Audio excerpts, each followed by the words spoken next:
چوکۍ کې ناستو ته نه وایي، اسلامي حکومت د شریعت چوکۍ کې ناستلو ته وایي.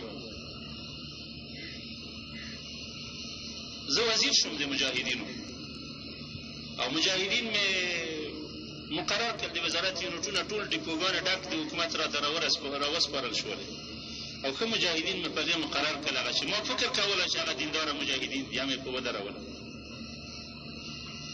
خپل عیبونه سړی په سټیج نه وایي، خو زه د درس او د عبرت په خاطر تاسو ته وایم. هفته تېره نه وه چې زما د سیکیورټۍ انچارج د وزارت راغی راته ووایي چې صاحب مجاهدینو هغه ډیپوګانو قلفونه مات کړي، څه شي پکې و ټولې چور کړي دي.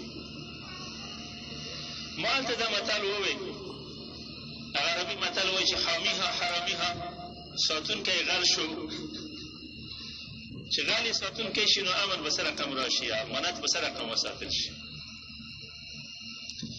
تر هغو وخته پورې مونږ اسلامي نظام نشو جوړولی تر څو چې د اسلامي نظام دپاره هسې خلک جوړ نه کړو چې هغه استعداد د دې لري چې د ملک امانتونه او د خلکو امانتونه وساتي.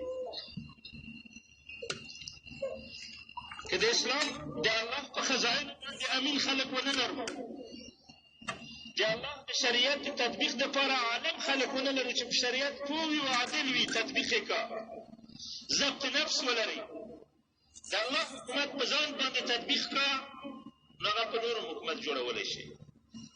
یو عالم وایي ویقیمو دولة الاسلام فی قلوبکم تقوم لکم فی ارضکم. د اسلام دولت یې ور په خپلو نفسونو کې